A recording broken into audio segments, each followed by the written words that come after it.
Bonjour à tous, vous êtes sur CGTN Français, bienvenue dans cette émission spéciale consacrée à la 8e réunion ministérielle du Forum de coopération Chine et des Arabes. Dans un instant, la cérémonie d'ouverture aura lieu au Grand Palais du Peuple à Beijing. Le secrétaire général de la Ligue arabe ainsi que plusieurs ministres étrangers et des responsables de rang ministériel en provenance de 21 pays arabes participeront à la cérémonie d'ouverture. Et pendant cette cérémonie, le président chinois Xi Jinping prononcera un discours et veuillez rester avec nous pour suivre la cérémonie en direct. Et nous allons décrypter et analyser les sujets clés et les enjeux de ce forum avec notre invité d'aujourd'hui, Monsieur Xu Jiebing, professeur à l'Université de communication de Chine. Bonjour Monsieur Xu. Bonjour. Et on revient avec vous juste après quelques informations sur le forum. Le président chinois Xi Jinping a rencontré lundi après-midi à Beijing l'émir du Koweït, le Cheikh Sabah Al-Ahmad Al-Jaber Al-Sabah. Xi a organisé une cérémonie d'accueil ainsi qu'un banquet en l'honneur de l'émir koweïtien.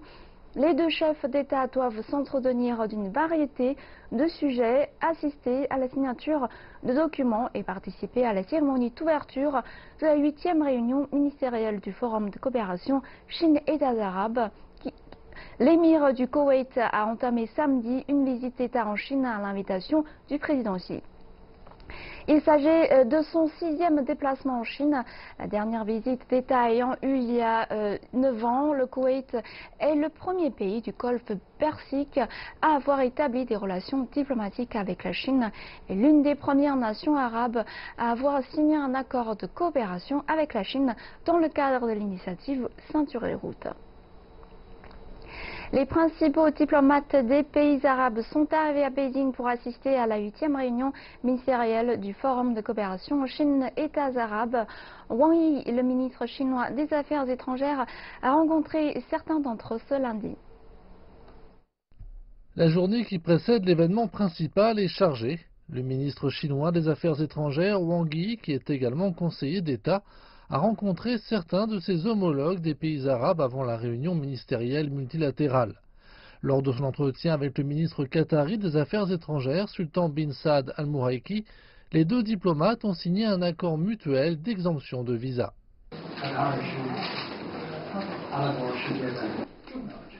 Le Qatar est un membre important du monde arabe. Nous apprécions et soutenons le développement de notre coopération.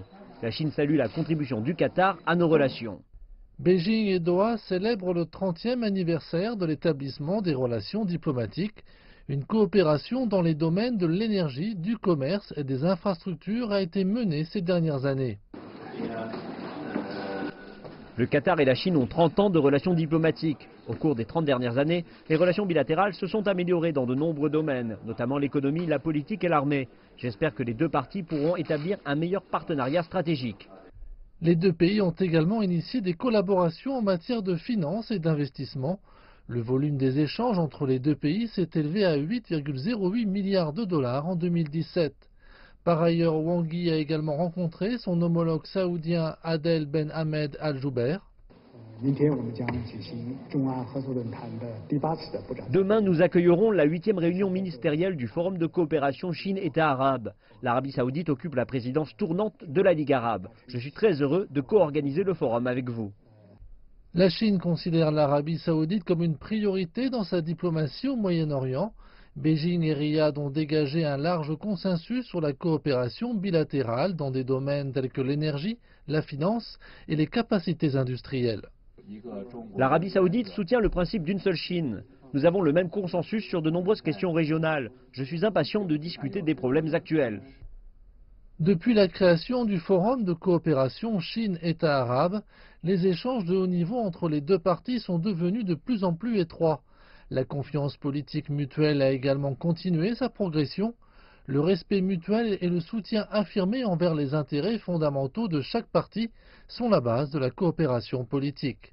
Et cette année, l'accent est mis sur l'initiative Ceinture et Route.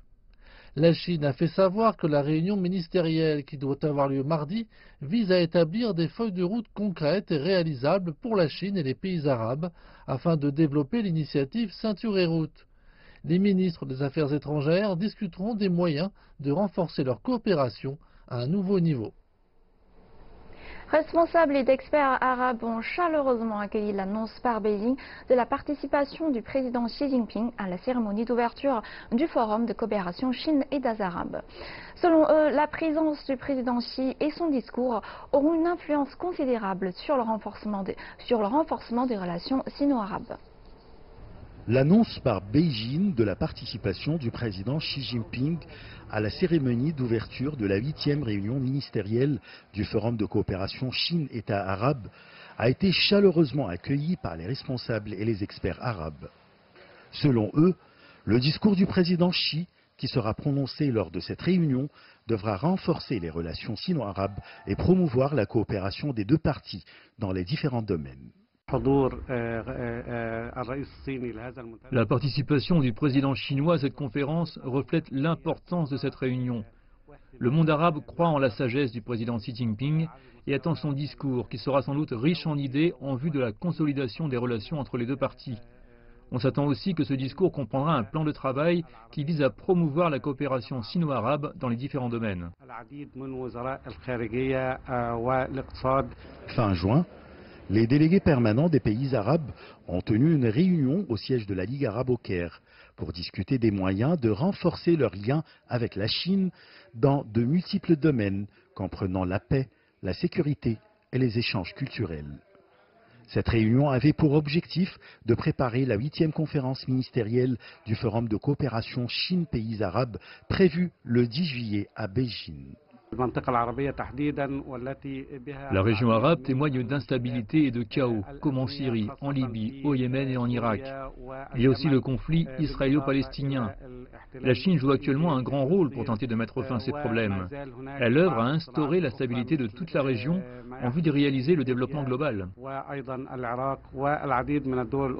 Les responsables arabes se penchent actuellement sur les moyens de construire un partenariat intégré entre la Chine et les pays arabes par le biais de l'initiative chinoise Ceinture et Route.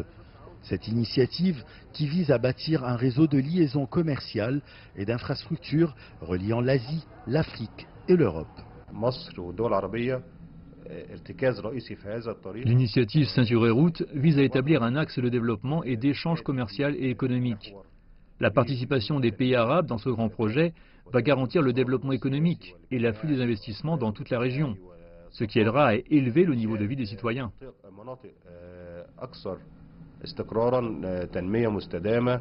Le Forum sino-arabe, créé en 2004 conjointement par Beijing et par la Ligue arabe, a organisé jusqu'à présent 7 sommets ministériels et 14 séances de travail dans le but d'approfondir les relations d'amitié de longue date entre la Chine et les pays arabes.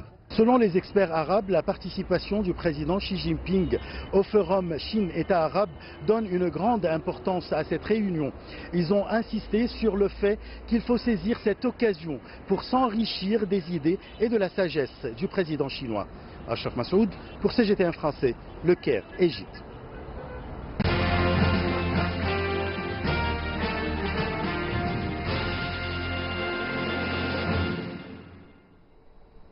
Le Forum de coopération Chine et des Arabes débute aujourd'hui. Donc, monsieur, pouvez-vous tout d'abord nous rappeler l'histoire et la création de ce forum?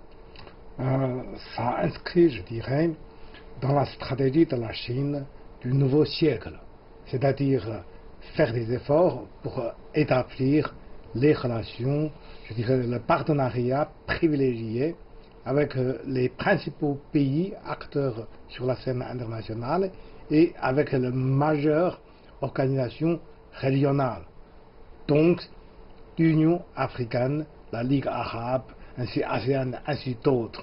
Donc, depuis, disons, 15 ans environ, moins de 15 ans environ, toute une série d'événements ont bouleversé le scénario, les configurations de la région. On peut citer par exemple une série de guerres de Libye, en Syrie, Yémen, etc., en même temps un changement politique majeur qui a transformé, disons, le scénario, disons, politique, soi-disant la révolution arabe. Cela dit, si on voit, c'est que l'institutionnalisation reste stable et le dialogue, disons, le rythme du travail de dialogue de faire des coopérations à continuer qui, je dirais, s'accompagnent en même temps avec l'initiative de la route de soie maritime et terrestre. Dans ce cas-là, je pense qu'aujourd'hui, on peut dire que le maintien de ce forum de coopération, pas très facile, surtout quand on vu le changement majeur interne du monde arabe, et ça prend encore une potentialité dans la coopération, je dirais, notamment économique, financière, entre les deux parties. Donc c'est vrai. Est-ce qu'on voit vraiment depuis la création de ce forum la relation entre la Chine et les États arabes renforcer davantage? Je dirais que quand on est observateur sur le changement du monde arabe, un mot, moi je pense, constitue le clé pour connaître la région, c'est la différenciation. C'est-à-dire, si on voit les membres de la Ligue arabe, il y a une homogénéité exceptionnelle, culturelle, religieuse, etc., voire ethnique. Mais politiquement et sociologiquement, c'est le monde le plus diversifié. Quand on pense, par exemple, le Royaume Maroc, la République d'Algérie et, disons, toute une série de monarchies du Golfe, ainsi la guerre actuelle en Syrie, et certains, disons, je dirais, des pays qui ont passé, disons, des périodes plus ou moins difficiles. Je pense qu'on ne peut pas résumer d'un seul mot sur le monde arabe. Donc, observation, mais adaptation sur le terrain de chaque pays constitue, je dirais, les mesures nécessaires pour comprendre et pour développer les relations entre le monde arabe et la Chine. Et comme vous avez dit, la région arabe n'est jamais une région simple. Niveau sécuritaire et politique, c'est toujours très complexe. Et donc, d'après vous, ce forum, en quoi contribue-t-il particulièrement pour la relation entre la Chine et les États arabes? C'est-à-dire que, comme on le dit, il y a une diversification, mais il y a aussi une volonté, au moins en apparence, sur, disons, la renaissance, le développement socio-économique des États membres. Mais il faut voir aussi que chaque pays a des demandes, a des souhaits assez divers. Je pense qu'avec l'initiative route de soie maritime terrestre, que dans le domaine réindustrialisation, informatisation, infrastructure, voire les financements, dans ce cas-là, il y a pas mal de projets à coopérer, mais à condition finalement que les États membres de la Ligue arabe, disons, fassent des consensus sur des projets communs.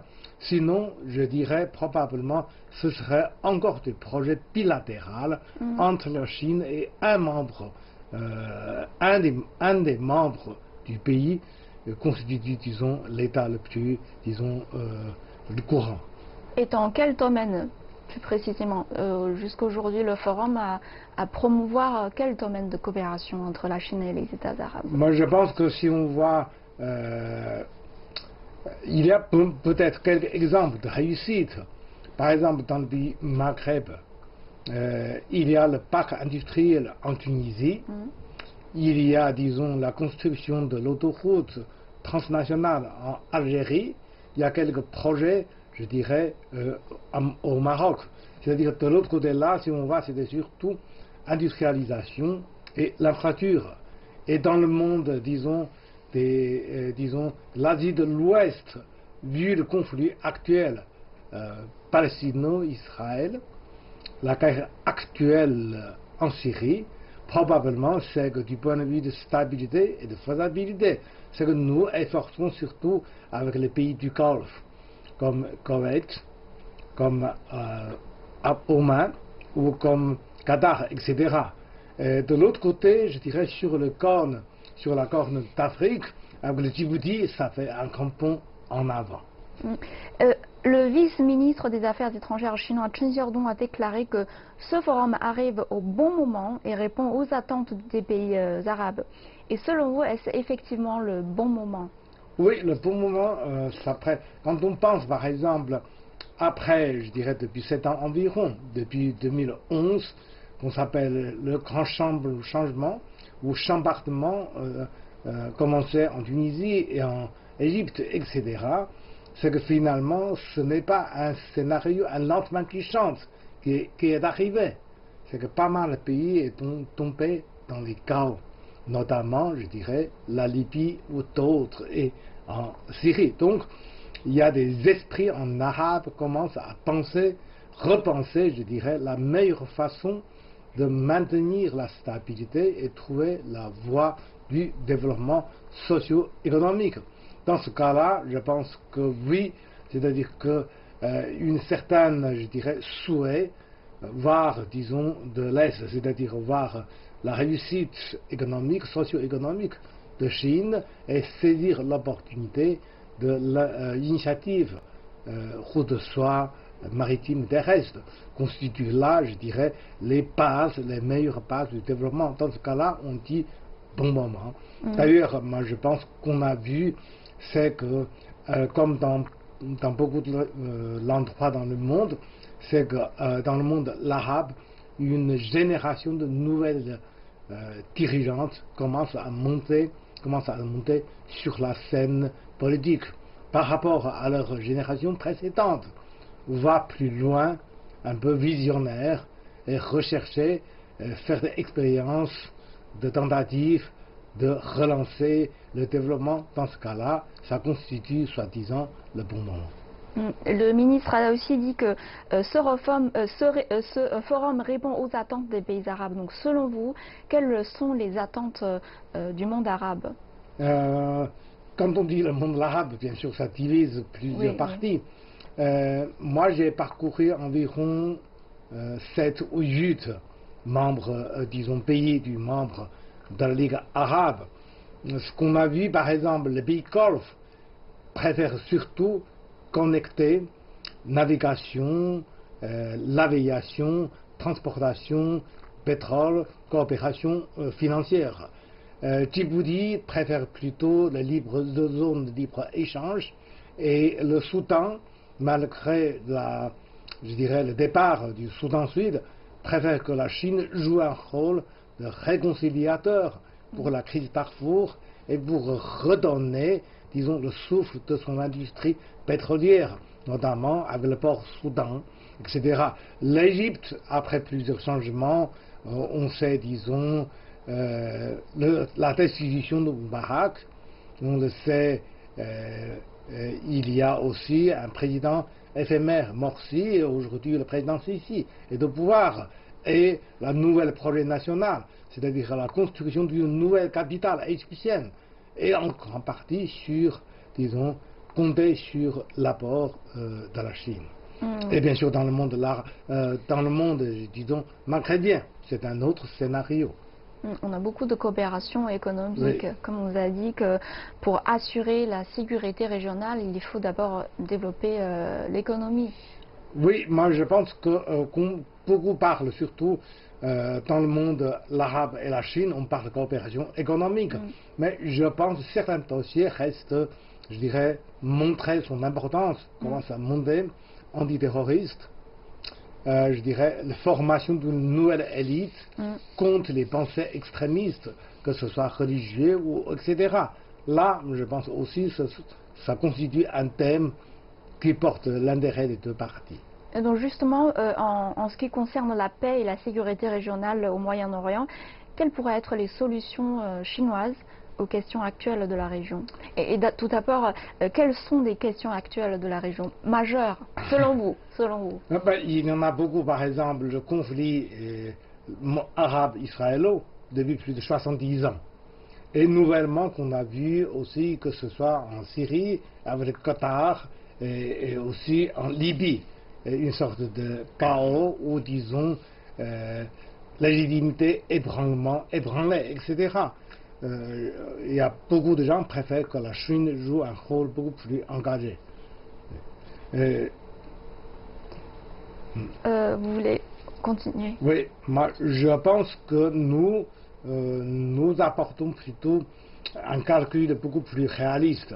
C'est-à-dire que si l'on voit l'évolution de ces régions, c'est encore certains acteurs qui jouent le rôle le plus important, les États-Unis, La Russie auparavant, l'Union soviétique aujourd'hui, la Fédération de la Russie, l'Union européenne et quelques acteurs plutôt régionaux comme l'Iran, la Turquie, et qui sont plus, je dirais, déterminants sur, je dirais, futures options de la recomposition politique de la région.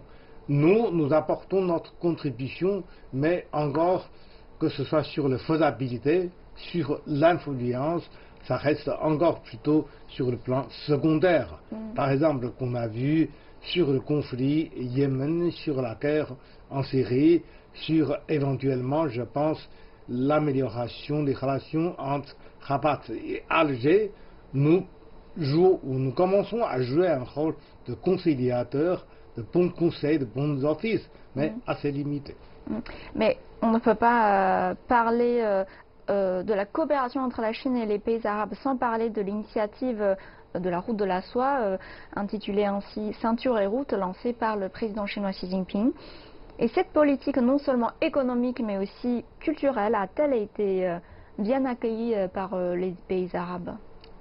Pour le moment, je pense que c'était surtout les pays, disons, ayant accès à la mer, montrent plus d'enthousiasme à ces initiatives ceinture et route, notamment Maroc, Djibouti et Oman, et Qatar et Émirats arabes unis, etc. Parce qu'il va surtout cette possibilité de connectivité, de connecter avec, disons, la Chine, et qui joue aussi le rôle de tremplin entre Eurasie, c'est-à-dire entre la Chine, Proche-Orient, et de l'autre côté, l'Europe. Et c'est-à-dire revitaliser le rôle de passagère du monde arabe entre l'Asie et l'Europe. Sur ce point-là, oui. Mais je pense que chaque pays a ses préoccupations, disons, propres. C'est que dans la Ligue arabe, ce qui manque, c'est encore le projet collectif. C'est encore le projet collectif. Et comme vous avez dit, chaque région, chaque pays a ses propres besoins. Et donc, pour cette politique ceinture et route, est-ce qu'on a des défis à relever? Il y en a beaucoup de défis. Bien sûr, premièrement, c'était surtout la stabilité politique. Nous avons aujourd'hui, si on voit, disons, les médias, ici et là, le conflit au quotidien, etc. Mais n'oublions pas que dans le monde arabe, il y a aussi quelques oasis de stabilité qui constituent tout de même la base du développement approfondi. Et certains pays qui commencent à améliorer leur situation vu l'évolution interne, comme la Tunisie et l'Égypte, d'une part. Bien sûr, il reste encore quelques foyers d'instabilité. Enfin, je pense que du point de vue, disons, culturel et culturo-politique, il ne faut pas oublier un des volets, je dirais, qui doit constituer un des thèmes de dialogue entre le monde arabe et la Chine, c'est-à-dire comment on va mobiliser contre la propagation des pensées extrémistes. Et dans un avenir proche ou à plus long terme, comment cela va évoluer selon vous, l'initiative Ceinture et route? Nous, par exemple, quand on dit le projet initiative, c'est le principe gagnant-gagnant et libre adhésion. Au moins, quand on dit, moi je pense que la carte, c'était surtout la route maritime qui va traverser la mer Rouge, l'océan Indien, la mer Rouge, canal Suez jusqu'à Gibraltar, et que ce qu'on a, en passant par, disons, le golfe Persique, ça touche à peu près tous les membres de la Ligue arabe. C'est aussi l'intérêt qui compte. Et deuxièmement, c'était surtout, je dirais, la route de soie, c'est pas seulement le transport, le commerce proprement dit, c'est industrialisation et informatisation de la société. Et au moins, je dirais, dans certains pays, cette base de coopération dans ce volet existe et renforce.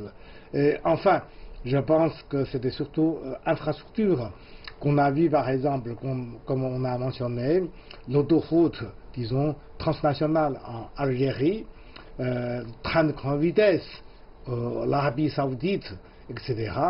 Donc il y a tout de même pas mal de projets, surtout maintenant, je pense, avec élargissement du canal Suez et modernisation de certains ports, comme Alexandrie ou d'autres. Et la place, l'échange culturel et humain prend beaucoup de place dans l'initiative Ceinture et Route également. Comment voyez-vous l'influence culturelle et l'échange culturel sino-arabe? Ça reste encore limité. Et souvent, je pense que, comme dans beaucoup de cas, c'est-à-dire qu'on traverse, on utilise les tiers pour, je dirais, l'échange. Et aujourd'hui, une fois le dialogue, échange établi en face, c'est-à-dire en direct, on pourrait, disons, discuter beaucoup notamment sur comment on va répondre aux défis de la modernité, comment on va mieux sauvegarder la tradition, bien sûr la tradition de ces bons éléments, éléments, et comment, je dirais, c'est aussi très important, notamment vu l'évolution de pensée et de concepts dans le monde de l'arabe, c'est-à-dire comment on doit, je dirais, freiner, voire stopper, je dirais, la propagation et la renaissance de certaines idées extrémistes. On le sait par exemple, même chez nous, il y a aussi pénétration de certaines pensées extrémistes, très communautarisme chez nous, et d'origine du monde arabe. Dans ce cas-là, on doit mobiliser les modérations. Merci Monsieur Xu. Et la cérémonie d'ouverture du forum de coopération Chine-État arabe commence bientôt et Monsieur Xi Jinping va bientôt prononcer son discours. Votre Altesse, Cheikh Sabar Al-Ahmed Al-Jaber Al-Sabar, émir du Koweït. Excellence, Monsieur Adel Ad-Juber, coprésident arabe et ministre des Affaires étrangères d'Arabie Saoudite. Excellence, Monsieur Ahmed Abou El-Reit, secrétaire général de la Ligue des États arabes, chef de délégation, mesdames et messieurs, chers amis, bonjour à tous. Il y a 4 ans, ici dans cette salle, j'ai lancé une invitation au monde arabe à se joindre à l'initiative La Ceinture et la Route. Aujourd'hui, nous nous retrouvons de nouveau ici avec l'aspiration commune à un meilleur avenir de la coopération sino-arabe. Au nom du gouvernement et du peuple chinois, et en mon nom personnel, je tiens à exprimer une chaleureuse bienvenue à tous les invités et mes vives félicitations pour la tenue de la 8e conférence ministérielle du Forum sur la coopération sino-arabe. L'amitié sino-arabe remonte loin dans le temps et garde toute sa vitalité aujourd'hui. La Chine et les pays arabes, malgré l'éloignement géographique, sont aussi proches qu'une même famille.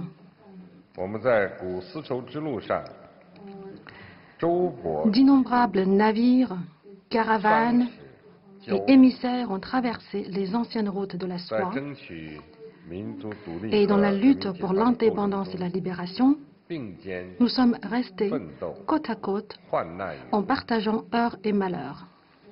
Dans le développement national, nous nous soutenons mutuellement et nous avons écrit de belles pages de la coopération gagnant-gagnant.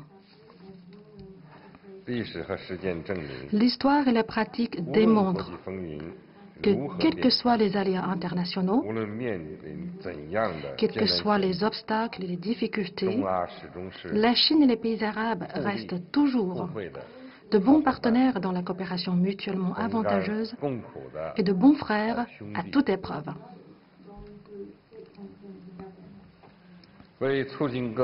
Pour promouvoir la prospérité et le progrès commun, la Chine a lancé l'initiative La Ceinture et la Route.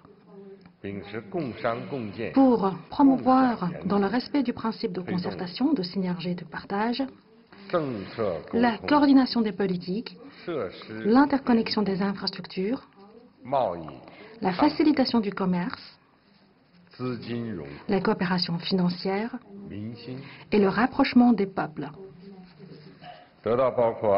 Cette initiative bénéficie d'un large soutien et d'une participation active du monde arabe et de toute la communauté internationale.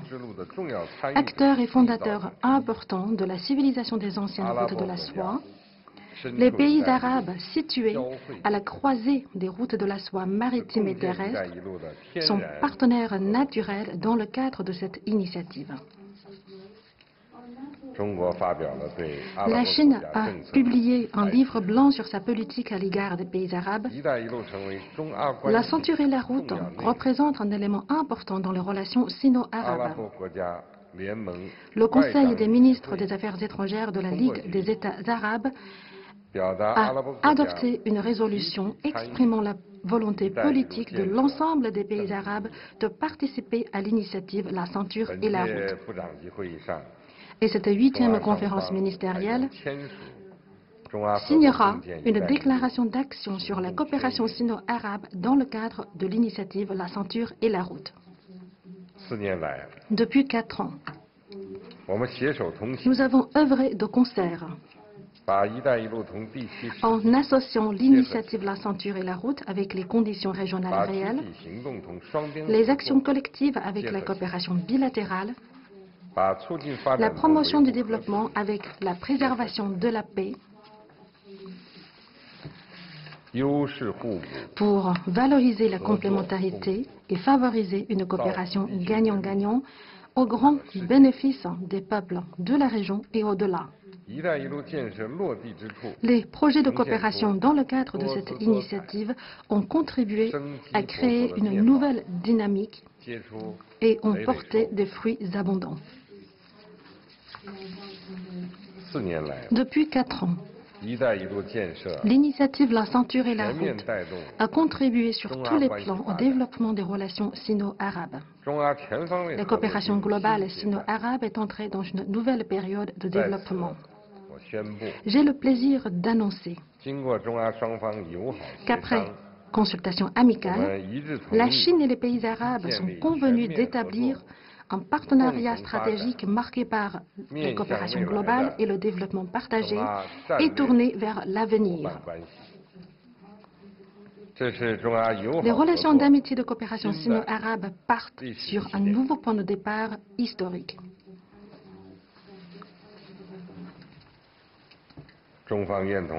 La Chine entend renforcer la coordination avec la partie arabe sur les stratégies et les actions pour faire avancer ensemble la construction des nouvelles routes de la soie. Nous œuvrons à préserver la paix et la stabilité au Moyen-Orient, à défendre la justice et l'équité, à promouvoir le développement partagé et à favoriser l'inspiration et l'enrichissement mutuel. Et ce, pour construire une communauté de destin pour la Chine et les pays arabes et pour l'ensemble de l'humanité.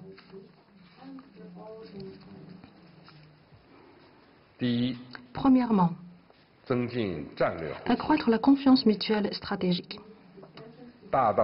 Comme dit un vieil adage chinois, faire régner la justice, c'est de protéger le bien commun de tous. À l'heure actuelle, le Moyen-Orient fait face à une tâche urgente d'éliminer les obstacles à la paix et au développement.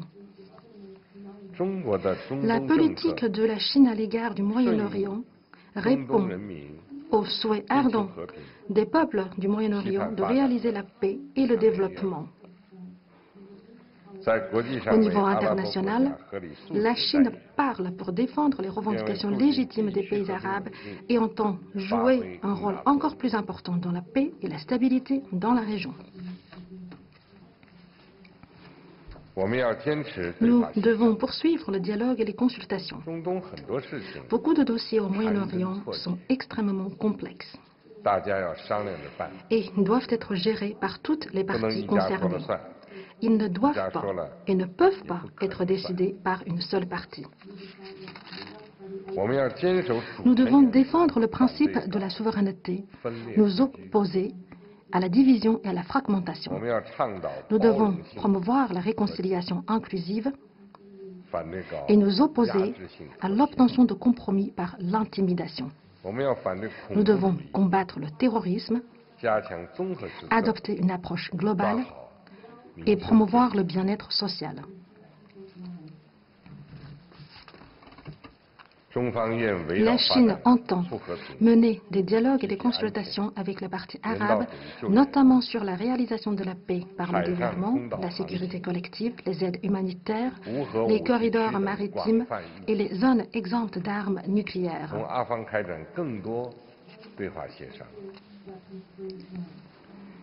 À cette occasion, j'aimerais annoncer que la Chine établit un programme spécial pour la reconstruction économique par le redressement industriel avec une ligne de crédit de 20 milliards de dollars américains pour renforcer la coopération avec les pays qui ont un besoin de reconstruction et promouvoir, selon les règles commerciales, les projets porteurs d'emplois et favorables à la stabilité. La Chine accordera au peuple de la Syrie, du Yémen, de la Jordanie et du Liban une aide de 600 millions de yuans RMB pour répondre aux besoins humanitaires et de reconstruction dans la région.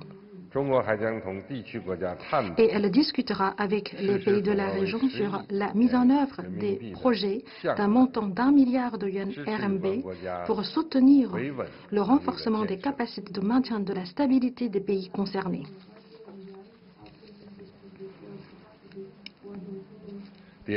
Deuxièmement,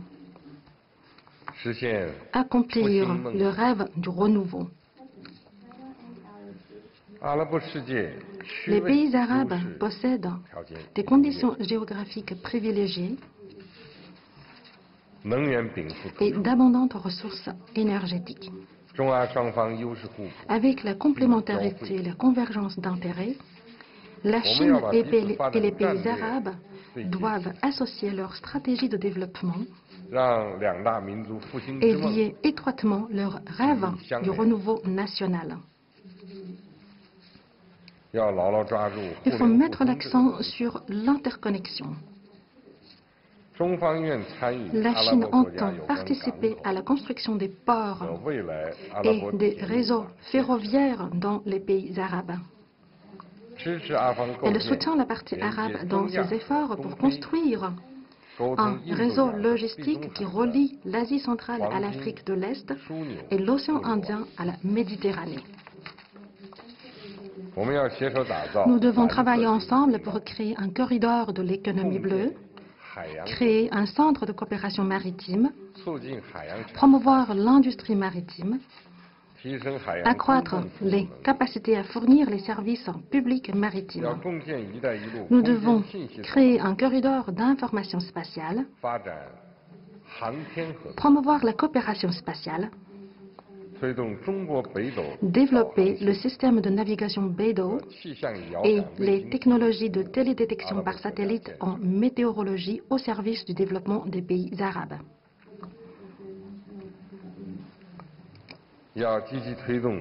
Il faut promouvoir une coopération énergétique tirée par les hydrocarbures et les énergies à bas carbone.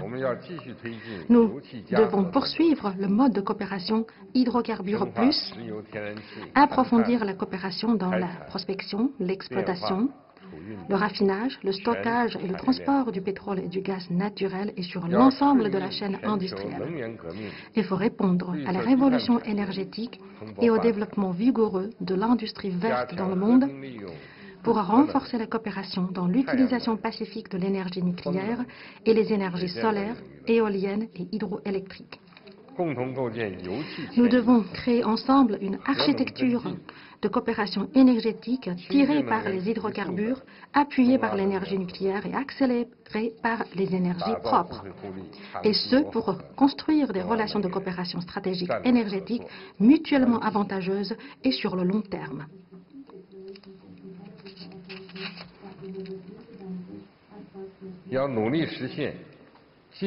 La coopération financière doit aller de pair avec la coopération en matière de haute et nouvelle technologie. Nous devons étudier les moyens pour valoriser le rôle moteur de haute et nouvelle technologie et le rôle d'appui de la coopération financière. Il est important d'apporter du soutien de court et de long terme à l'initiative La Ceinture et la Route et explorer les modes de coopération financière et technologique qui répondent aux besoins et aux conditions du Moyen-Orient.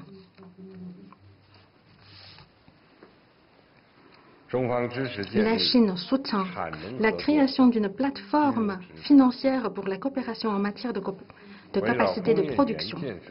Elle œuvrera à diversifier les canaux d'investissement et de financement dans les parcs industriels et veillera à ce que la prestation des services, l'épanouissement des entreprises et le soutien financier se développent dans ces parcs industriels. La Chine soutient ces institutions financières et boursières dans leurs efforts pour coopérer avec les fonds souverains et les établissements de gestion des pays arabes pour établir une plateforme d'échange international basée sur le Golfe et qui couvre le Moyen-Orient et l'Afrique du Nord et qui attire les investisseurs internationaux. Cette plateforme contribuera à la libre circulation des facteurs de production, à la répartition efficace des ressources et à l'intégration approfondie des marchés au service de l'initiative La Ceinture et la Route. Pour promouvoir la coopération entre institutions financières, la Chine créera un consortium bancaire Chine-Pays arabes avec une ligne de crédit de 3 milliards de dollars américains. La Chine entend, en tenant compte des stratégies de développement de moyen et de long terme des pays arabes, renforcer les coopérations sino-arabes dans l'économie numérique, l'intelligence artificielle, les nouveaux matériaux, la biopharmacie et les villes intelligentes. Nous devons mettre en œuvre le programme du partenariat scientifique sino-arabe, créer des laboratoires conjoints dans les domaines prioritaires d'intérêt commun, accélérer la construction d'une route de la soie en ligne et faire des efforts pour obtenir davantage de fruits de coopération dans la cyberinfrastructure, les mégadonnées, l'informatique en nuage et l'e-commerce.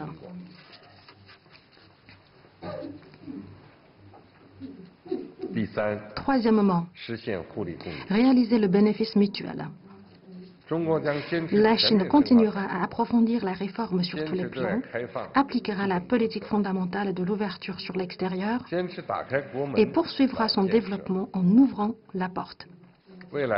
Dans les 5 ans à venir, la Chine importera plus de 8 000 milliards de dollars américains de marchandises et les investissements chinois à l'étranger dépasseront 750 milliards de dollars américains. Cela apportera davantage d'opportunités de coopération et des bénéfices réels aux pays arabes. Nous continuerons à mettre à profit les crédits spéciaux et préférentiels pour soutenir l'industrialisation au Moyen-Orient et nous encouragerons les entreprises chinoises à participer à la construction et à l'opération des parcs industriels et ce pour favoriser la création de pôles de compétitivité. La Chine sera heureuse de voir les pays arabes participer à l'exposition internationale d'importation de Chine qui se tiendra à Shanghai en novembre prochain. Dans les 5 ans à venir, la Chine invitera tous les pays arabes à participer aux expositions et foires sur le commerce et l'investissement tenues en Chine. La Chine entend promouvoir solidement les négociations avec le Conseil de coopération Golfe et la Palestine sur les zones de libre-échange. Et elle entend explorer les possibilités avec davantage de pays arabes de conclure des accords de libre-échange global. Quatrièmement, promouvoir la tolérance et l'inspiration mutuelle. La vitalité d'une civilisation réside dans les échanges et la coopération. Dans l'histoire, la civilisation chinoise et la civilisation arabe rayonnent à travers les interactions. Aujourd'hui, nous avons besoin de nous inspirer de la sagesse et de la force de l'une et de l'autre. Je suis content d'apprendre que le centre de recherche sino-arabe sur la réforme et le développement que j'ai proposé de créer fonctionne bien et est devenu une plateforme d'échange des expériences sur la réforme de l'ouverture et sur la gouvernance de l'État.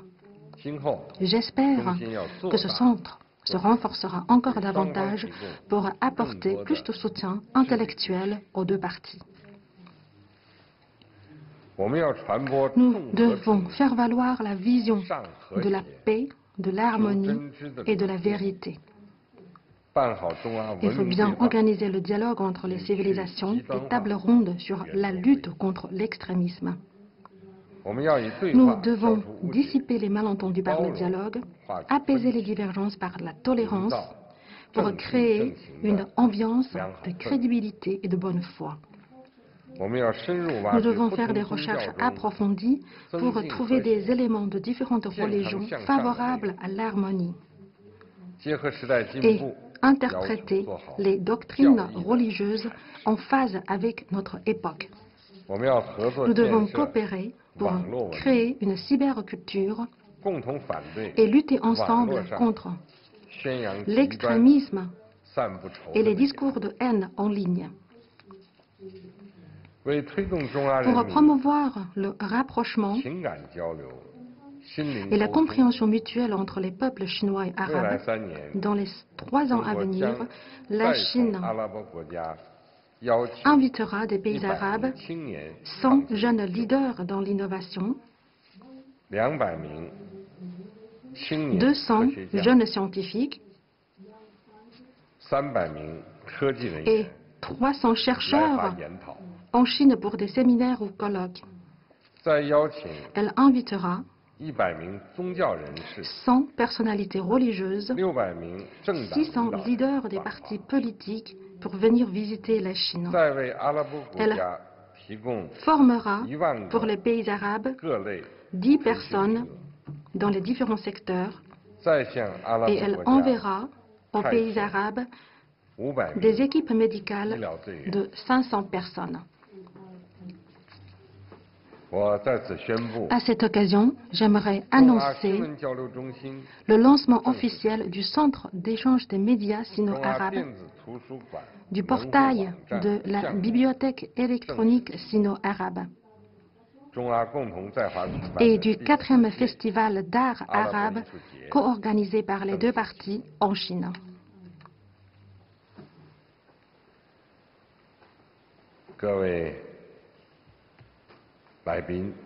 Distingués invités, Mesdames et Messieurs, chers amis, la Chine et les pays arabes sont forces politiques importantes sur la scène internationale. La coopération sino-arabe doit donc évoluer en phase avec le progrès du monde et en phase avec le progrès de toute l'humanité. La paix, la réforme et le développement sont les besoins communs des pays du Moyen-Orient. La stabilité, la tranquillité et le bonheur sont l'aspiration commune des peuples de la région. Toutes les parties doivent bien appréhender le courant de l'histoire, répondre à l'appel des peuples et faire des efforts pour que le Moyen-Orient s'engage sur une nouvelle voie de redressement global. La diversité du Moyen-Orient doit être une source de la vitalité. Il faut respecter les conditions nationales et le choix libre de chaque pays, observer le principe d'égalité et de recherche de terrain d'entente par-delà les divergences. les pays hors de la région doivent agir davantage en faveur de la paix et apporter des énergies positives à la paix et au développement au Moyen-Orient.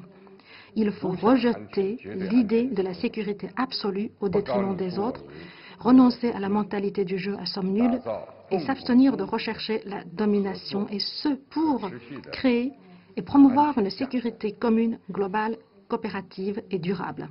Le développement est la clé à beaucoup de problèmes de gouvernance au Moyen-Orient. Le potentiel du développement doit être libéré par la réforme.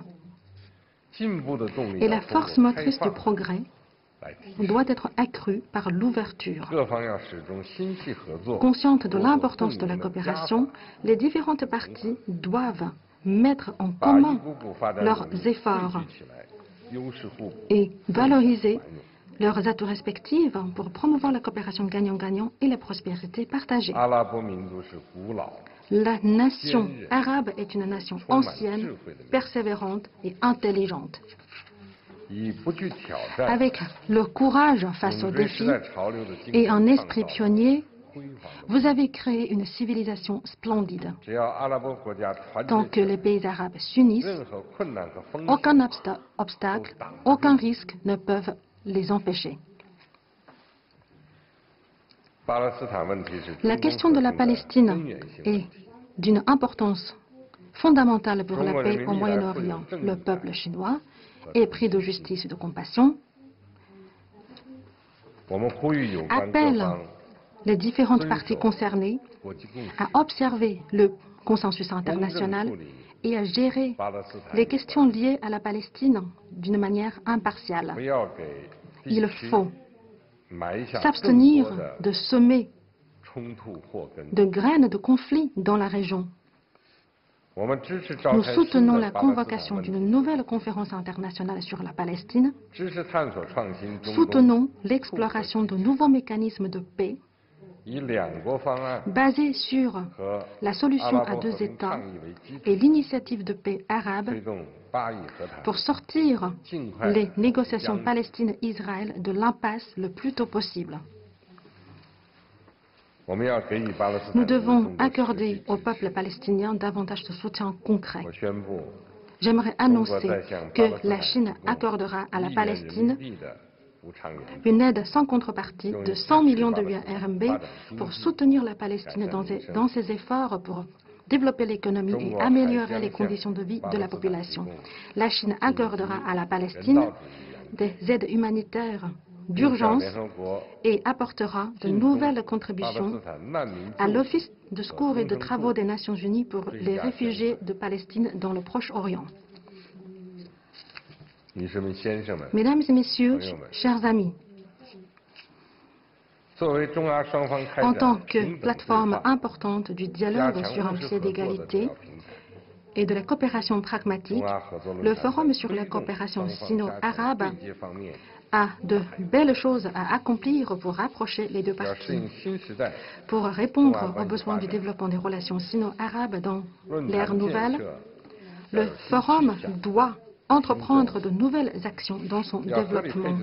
Il est nécessaire d'assurer une bonne allocation des ressources, bien utiliser les mécanismes existants et en créer de nouveaux.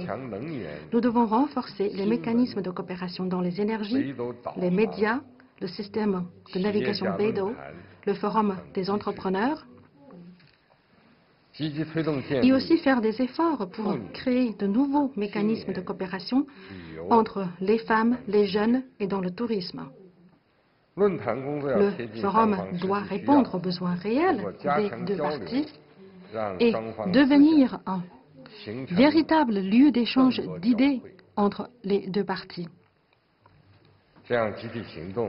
Et ce, pour que les actions collectives soient encore plus fortes. Comme dit un proverbe arabe, les actes sont des fruits alors que les paroles ne sont que des feuilles. Et un vieil adage chinois dit,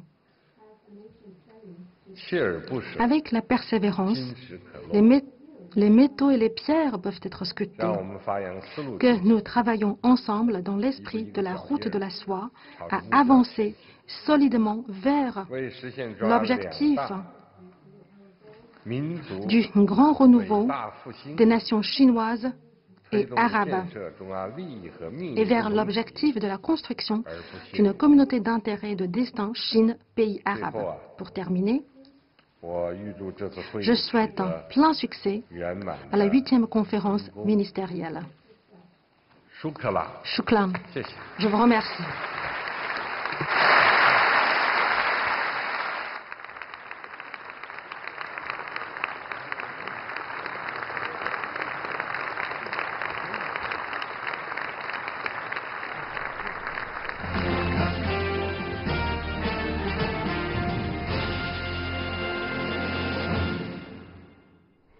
C'était le discours du président chinois Xi Jinping pendant la cérémonie d'ouverture du Forum de coopération Chine-États arabes. Via son discours, on a bien compris pourquoi ce forum est arrivé au bon moment et répond aux attentes des pays arabes. Il y a beaucoup de projets de coopération et la Chine a annoncé beaucoup d'aides en fonction de la région et du pays, comme vous avez dit, comme les pays arabes ont des besoins différents, diversifiés. Et Monsieur Xi a dit que nous sommes sur un nouveau départ pour la relation entre la Chine et les pays arabes. Comment vous interprétez ce nouveau point de départ? D'abord, pour résumer ce que le président Xi avait dit, premier, c'est élévation du rang. C'est-à-dire, quand on dit partenaire particulier, stratégique et total. Stratégique, c'est déjà plus élevé. Donc, c'est la promotion en continuité. Et deux, c'est une série de mesures, je dirais, concrètes, notamment avec des crédits, avec des fondations, pour soutenir différents projets. Et le troisième, c'est la réaffirmation de la position de la Chine sur le dossier, disons, politique. C'est-à-dire, on joue plutôt le souteneur, le supporteur pour la solution, pour la conciliation, pour le compromis, que ce soit disons sur Palestino-Israël, sur la Syrie, comme on l'a, même si on n'a pas mentionné le nom, etc. Et enfin, toute une série de projets, disons, à long terme. Moi, je pense que c'était vraiment très stratégique. Reste à savoir quand et qui commence. C'est-à-dire, le projet dit, disons, à travers l'Asie centrale jusqu'à Mer Rouge, de l'autre côté, Maghrébin jusqu'à Golfe, avec un réseau de rails. Là, c'est quelque chose gigantesque. Gigantesque. Enfin, c'est l'importance, je dirais, dans l'échange, le volet culturel, pour une meilleure compréhension, pour constituer, je dirais, la communauté, je dirais, humaine du destin en commun.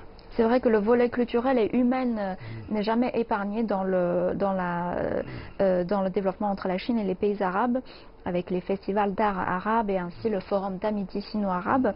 Et qu'est-ce que l'échange culturel peut contribuer au développement de la zone arabe?